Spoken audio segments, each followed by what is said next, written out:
যে মাফিয়া সরকার ফ্যাসিস্ট সরকার ছিল, তাদের সমস্যা ছিল তাদের পররাষ্ট্রনীতি নির্ধারিত হতো তাদের ব্যক্তি স্বার্থে, যে আমি ক্ষমতায় থাকি, এই ক্ষমতায় থাকার জন্য আমি যে কোনো কিছু করতে পারি। জনগণের স্বার্থ বিকিয়ে কিছু করলে একটা মাফিয়া সরকারের কিছু আসে যায় না, কারণ উনি নির্বাচনে যাবেন না। তো আমরা দীর্ঘদিন নির্বাচন করতাম কেন? করিডোর এবং মোংলা নিয়ে প্রশ্ন, সেটা হচ্ছে আমি ওই আগেই বলেছি, এটা প্রস্তাব এসছে, যাচাই বাছাই হবে এবং সেটার অর্থনৈতিক ভায়াবিলিটি আছে কিনা, সেটা আমাদের জন্য কতটা beneficial, which is most important. আমি রিপিট করছি কথাটা, আগের একটা সম্মেলনে বা ব্রিফিংয়েও বলেছিলাম, সেটা হচ্ছে যে মাফিয়া সরকার ফ্যাসিস্ট সরকার ছিল, তাদের সমস্যা ছিল তাদের পররাষ্ট্রনীতি নির্ধারিত হতো তাদের ব্যক্তি স্বার্থে, যে আমি ক্ষমতায় থাকি, এই ক্ষমতায় থাকার জন্য আমি যে কোনো কিছু করতে পারি। কারণ আছে, কারণ তিনি তো ভোটে ক্ষমতায় ছিলেন না, শি ওয়াজ ফ্রাইটেন্ড। সেই কারণে দেশের ভেতরে কিছু মানুষের সাথে একটা নেক্সাস তৈরি করেছেন, বাইরে করেছেন। জনগণের ভোটে নির্বাচিত যে সরকার 2/3 সিটসে মেজরিটি পেয়েছে, 50%-এর বেশি পপুলার ভোট পেয়েছে, সেই সরকার তো শক্তিশালী সরকার।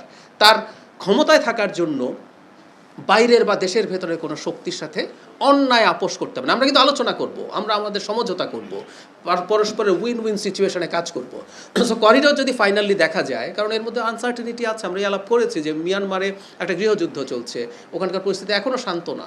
সেটা যদি শান্ত হয় তাহলে এটা আমাদের জন্য কতটুকু ইকোনমিকলি ভায়াবল হবে, আমরা সেই বিচার বিবেচনা করে স্বাধীনভাবে সিদ্ধান্ত নেব। সেটা যদি আমাদের জন্য ভালো হয়, একই কথা মোংলার ক্ষেত্রেও প্রযোজ্য। আমি এই কথাটা নিশ্চিত করছি, এই রাষ্ট্র এবং জনগণের স্বার্থ নিশ্চিত করার জন্য যা যা করা দরকার এই সরকার করবেন, মাননীয় প্রধানমন্ত্রী করবেন। এই সরকার যেহেতু জনগণের ভোটে নির্বাচিত, খেয়াল করুন, জনগণের স্বার্থ বিকিয়ে কিছু করলে একটা মাফিয়া সরকারের কিছু আসে যায় না, কারণ উনি নির্বাচনে যাবেন না। তো উনি আবার রাতের ভোট করে বা মেরে কেটে ক্ষমতায় থেকে যাবেন। আমরা তো 5 বছর পর নির্বাচন ফেস করব তো। সুতরাং আমি এভাবে যদি চিন্তা করি, আমি চাইলেও জনগণের বিরুদ্ধে যেতে পারি না। এভাবেই ডেমোক্রেসি আসলে কাজ করে। আমরা দীর্ঘদিন নির্বাচন করতাম কেন? দিস ইজ দ্য রিজন, যে একটা সরকার যদি মনে করে আফটার 5 ইয়ার্স আমি যদি আবার দায়িত্বে থাকতে চাই, আমার জনগণের সামনে যেতে হবে, সুতরাং জনগণের জন্য অকল্যাণকর কিছু করে সেটা যে হবে না সেটা সে বোঝে। সুতরাং জনগণ যাতে এভাবেই এই ব্যাপারে আশ্বস্ত থাকেন। আর একটা কথা একটু বলে রাখা ভালো, ওই যে বললাম একটু আগে গমের যে আলোচনাটা হলো, অনেক সময় এটা হয় যে অ্যাপারেন্টলি মনে হচ্ছে আমাদের ক্ষতি হচ্ছে, কিন্তু আমাদের বৃহত্তর পিকচার যদি আমরা দেখি, অনেক ক্ষেত্রে আমরা মনে হয় জবাব পেয়ে যাব।